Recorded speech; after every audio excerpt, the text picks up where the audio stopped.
Kristus ada di tengah-tengah kita, lebih utama dari segala sesuatu.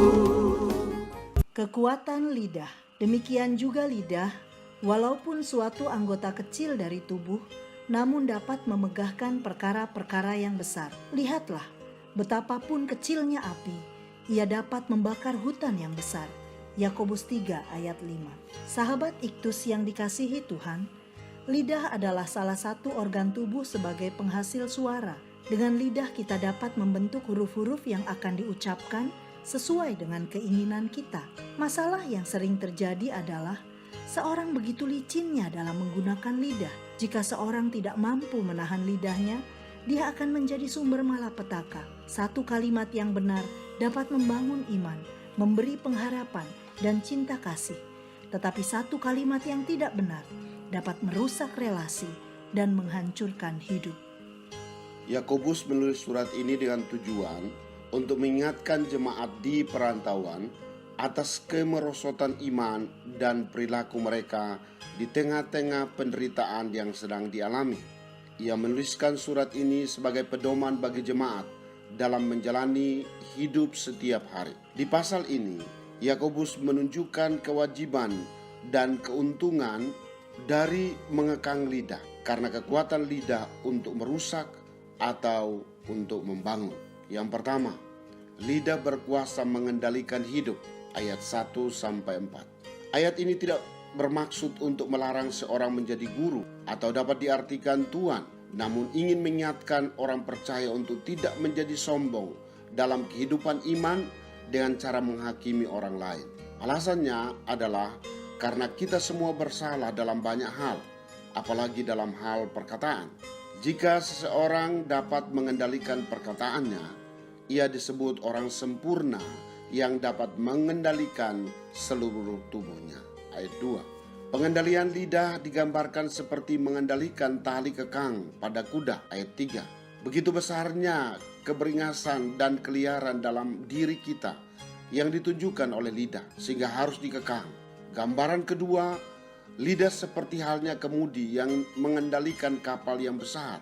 Ayat 4. Ini berarti kapal akan berjalan dan berbelok menurut kehendak si jurumudi. Siapa yang memegang kemudi? Lidah kita.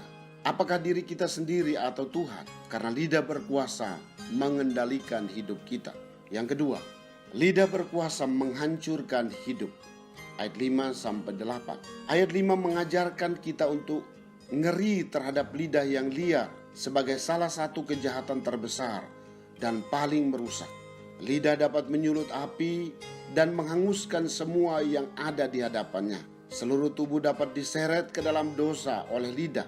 Pengaruh lidah tidak hanya untuk diri mereka sendiri, tetapi merusak bagi orang lain. Perkara-perkara manusia dan masyarakat menjadi kacau balau dan semua terbakar oleh lidah manusia. Neraka punya andil yang besar dalam membesarkan nyala api lidah tanpa disadari si pemilik lidah. Iblis disebut sebagai pendusta, pembunuh, dan pendakwa. Maka setiap kali lidah manusia dipakai untuk berdusta, membunuh, atau mendakwa, lidah dinyalakan oleh api neraka. Ayat 6. Lidah mudah menerobos semua batasan dan aturan karena kebuasannya. Ia dapat menyemburkan racunnya pada satu atau lain kesempatan. Ayat 7 dan 8. Tidak ada orang yang bisa menjinakkan lidah tanpa anugerah dan pertolongan Adikotrati. Oleh karena itu diperlukan banyak kewaspadaan, usaha, dan doa untuk dapat menjinakkan lidah. 3. Lidah berkuasa untuk menyenangkan hati Tuhan. Ayat 9-12. Di sisi lain, lidah yang sangat kecil ini juga dapat menghasilkan buah yang baik. Jika kita mengizinkan Yesus sebagai juru mudinya dan tiap-tiap hari kita menyerahkan hati, pikiran, dan ucapan kita di bawah pimpinan Roh Kudus, karena hanya Dialah yang dapat menjinakkan lidah. Lidah diciptakan untuk melayani Tuhan. Lidah yang menyapa Sang Ilahi dengan puji-pujian dan rasa hormat harus terus dijaga dengan setia.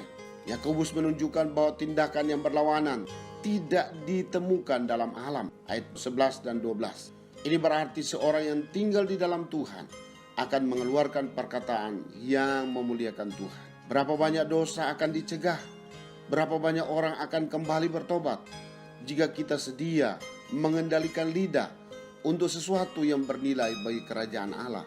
Sahabat Iktus, orang yang hati nuraninya disadarkan akan dosa karena lidah akan berusaha untuk menghindarinya.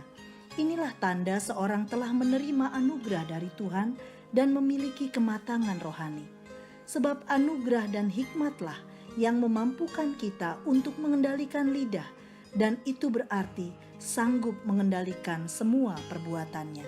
Saya mau agar lidah saya dinyalakan oleh api dari sorga, yang menyulut pikiran-pikiran yang baik, menyalakan perasaan yang kudus, dan mengobarkan semangat untuk melayani Tuhan. Lidah saya harus digunakan untuk membangun dan bukan menjatuhkan, untuk memuji dan bukan untuk menghina. Dari lidah saya keluar kabar baik yang menuntun seorang datang kepada Kristus dan memperoleh hidup yang kekal. Sahabat Iktus yang dikasihi Tuhan, sudahkah saya menyadari seberapa besar kekuatan lidah saya? Bagaimana cara saya untuk mengendalikan lidah dan menjinakkan lidah saya? Perkataan seperti apa yang dihasilkan jika lidah saya dinyalakan oleh api dari sorga? Ya Tuhan Yesus, saya bersyukur karena Engkau menciptakan lidah saya untuk memuliakan-Mu. Betapa besarnya kekuatan lidah manusia, hingga saya tidak dapat membayangkan betapa indahnya kehidupan ini jika setiap orang dapat mengendalikan lidahnya untuk mengucap berkat, memperkatakan kebaikan, dan membangun yang lemah. Dimulai dari saya. Ya Tuhan, jadilah jurumudi yang mengendalikan lidah saya untuk sesuatu yang berguna bagi sesama. Roh Kudus, bekerjalah menjinakkan lidah saya untuk selalu memperkatakan berkat bagi bangsa Indonesia, bahkan bagi dunia ini. Amin.